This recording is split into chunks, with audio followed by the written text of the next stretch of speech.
Hey everyone, Brian from Bearable Traders here. It is Sunday, April 19th, and we're starting off getting into the earnings season. Had the big banks, some of the big banks last week. Let's take a quick look here before we get into the weekly review and look ahead. Some of the stuff that's coming up here, IBM, and tomorrow, Monday, and we've got lots of big ones coming up here. Netflix should be interesting. It's been on a bit of a tear with being a COVID type trade. Everyone seems to like Snap, um, and of course Chipotle, and what else we got? Then we got Google, Delta Airlines, Las Vegas Sands, AT&T. You get the picture. We've got and another 111 earnings on Thursday. Baidu, Intel, Domino's, Love, Airlines, Spirit, Expedia. So we've got lots of earnings coming up on deck here. Should be another interesting week. Some of the numbers that banks came out with were not great, but it didn't seem to matter. They seemed to find some footing and rally here, especially on Friday. Let's take a look at the market that was on Friday. You can see here we had a nice gap up, and then just sort of consolidated, and a real strong push higher into the close. Just rallied the market, and you can see the NASDAQ of all the indexes really were, I would call it the worst performer. Probably been better overall, but probably maybe some of the other indexes were maybe playing catch up. But you can see here we almost went red on the day on Friday, but again managed a good and decent rally into the close on Friday.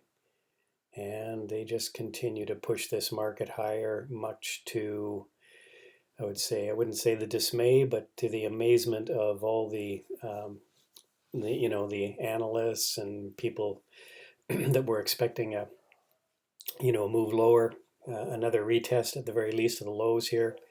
So let's just take a look at some of the things we watch. Take a look at them, see where we are. You can see the transports gap up day, finished off the low high of the day, but not a bad day. Volume was pretty light on that. RSI right in the middle there.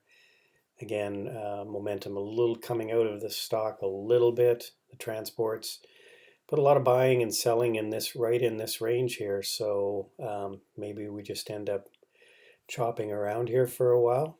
The 10-year bounced off a level. Now we're coming back up a little bit. Don't really know what's going on with that, other than to say it just seems to be kind of hanging in this range here. It's a engulfing candle on the downside, finished off the low of the week, but still, again, it kind of looks choppy right now on the 10-year. Dow case breaking out here on the daily, went out pretty close to the high of the week, and that was really constructive for the Dow. Volume picking up a little bit over last week, but still well off these sell-off high volume days, but that's not necessarily a bad thing. MACD seems to be turning up here, so a positive look on the Dow. Small caps, again, as we know, the small caps have been underperforming compared to the rest of the indexes, but it seems to be getting some interest here, and we may get some rotation into that. You can see here we did a nice cross way back here, and seems to be, again, looking relatively positive, this 125 level. If we can break out of that, 132, obviously on the moving average, the 50, and maybe even a 140 level. If we can get past there, we'd go to fill the gap here. And there's it is on the weekly. Not looking as nice as the Dow, but again, lower volume. The Qs again, let's take a look at the weekly, because we know what happened on the day. Almost went red for a minute there, but it ended up finishing. It's been strong, super strong, just right off this bottom V reversal, right back up, almost back at the highs here, and pushing back to that level again on the week, up 15% almost here. Amazing. Or I'm up, 7% on the week. The SPY again getting right up to this 50 moving average here on Friday. Let's take a look at the weekly. Again, sort of looks like the Dow we're into some areas here where we may find some resistance, maybe this 2950 level. There's a gap fill here around 2950 as well, and we're right at back at some area where we may have some resistance, but I think again it all looks, not pretty good volume, and MACD turning up again looks like we may continue to push higher despite what the earnings that are going to come out this week. The earnings are not going to be stellar, we know that, but maybe it's all priced in. Dollar, again, really the dollar performing against the other indices or under other currencies here is just kind of flatlining right now. VIX continues to get sucked out of the market as we push higher. We're right back down at a level of support here. Be looking for that to break if we do push higher here. Let's take a look at some of the stuff got on watch. I was watching BA on Friday, kind of interesting news. Looks like they're calling back their workforce in Seattle, and they're going to start production again on the various planes. I suspect we've got something coming up fairly soon on the MAX. I'm not sure how much delay there has been at the FAA in terms of getting the getting things recertified for the MAX to go forward again, but there could be a positive catalyst there as well. So BA looks kind of interesting. Nice volume day on Friday, and could push higher in the coming days. So I'd be keeping an eye on that one. Futures right now are down a little. They're off their lows, and again, I think that by tomorrow morning we may be looking at some green on the screen, but we'll have to wait and see here. But you can see huge amount of volume, price sales and purchases of stock in this area, and down below here. So probably some decent support there. Baidu was another one I was interested in. It was been kind of lagging a little bit behind the other ones. JD's had a monster move, and Baidu looks like it's ready maybe to break out here. And we could be looking at the 110 level from 105. If we get a decent move on Baidu, if we can get a breakout going here, I'd be looking for that to go to at least the very first stop would be 110 and then maybe 113 on the 200 day. But we've got this nice curling up on the 20 moving average. RSI is strengthening here, put in a bunch of bottoms and then started to come back up. MACD is still strong, stochastics looking good. So yeah, kind of like the look of Baidu. GDX, I'm moving away from Nugget for a while here just because it's going to get a consolidation, and I think it's going from 3 times to 2 times beta. So stay away from that for a while until that sort of sorts itself out. But you've got GDX to trade. Again, I think this is going lower in the short term. So we'll keep an eye on that for testing some levels at some point. But I think this is the gold shares, and this you can see here we had a pretty bad day on Friday, and I think we are going to head lower here. So just keep an eye on that chart and just see if we can come back down here and I'd be looking around 155, 156, and maybe looking at getting involved in gold at some point at that juncture, but probably not before. KWeb, not a great day on Friday, but overall in the week it was up quite a bit.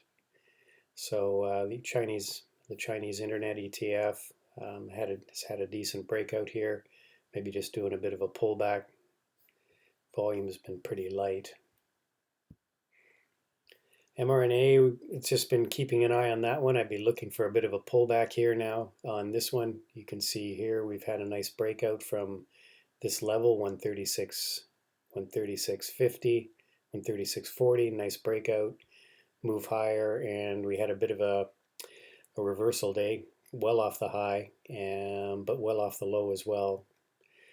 RSI getting up into the overbought area, so I'd be looking for a bit of a pullback. Nice building volume on this though. MACD getting really extended, and stochastics up pretty high. Needs a bit of a pullback here, and I'd be looking at this sort of 41, 42 area for a possible entry on this one.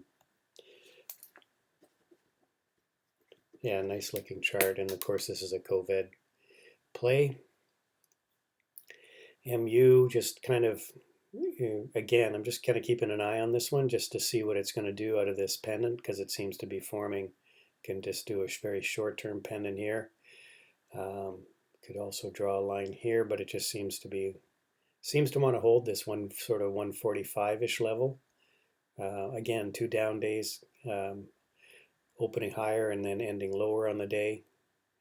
So we did end up higher than Thursday, but again, it's just going to see where this one goes. The techs seem to be stalling out a little bit here. Square had the big downgrade, one firm on Thursday, and then came right back up again. These downgrades I don't often stick, and you can see here nice bounce back on Square on Friday. I'd be looking for that one possibly to test this 64 level next week. TNA, again, this is a way, if we can get a break above 20, I'd be looking for TNA to go higher on the small caps. So there could be a trade there. It was a nice day on Friday. Oil, oil is just, can't, just horrible. You can see here. But it does seem to have maybe finding a bit of a bottom here. There's one bottom. Here's the second bottom. People were asking me on Friday if it's a good trade as a double bottom. I basically said, yeah, probably. I mean, for a double bottom, yeah. I mean, you could take this trade. You can see the volume's been really quite strong here. And you've got to really, if you're going to take this trade, you've got a really tight stop at 410, somewhere between 410 and say $4. You could use that as your stop, and you might get up to 450 first target. This moving average could be your next target, somewhere around 477, where we got some support here. But again, this would give you a good risk to reward, because if you got in around 20 cents, a trade up to 77 cents would be a 57-cent move, 55-cent move for a 10-cent risk. That's pretty good. The only problem with USO oil is just all the fundamentals on this are just horrible. Demand is just not there, and supply is there in abundance. So I'm not sure if we're going to get much of a bounce here. But you never know. There could be a bit of a short covering rally, and that would take it higher. All right, well, that's it. Here's my book on Amazon, How to Swing Trade. You haven't checked it out already. And it's there for grabbing. Hopefully everyone's had a great weekend. We will be in the Bear Bull Trading Room in the morning. Pre-market show starts around 8:30. And normally with Norm and Carlos, and we'll be going through some of the market movers in the morning here, and then we'll be trading the open, and hopefully you'll join us. We will be live on YouTube for the pre-market show, so you can join us there for free. Have a great weekend, or the rest of the weekend, whatever left of it, wherever you are, and we'll look forward to hopefully seeing you in the room tomorrow. Bye for now, everyone.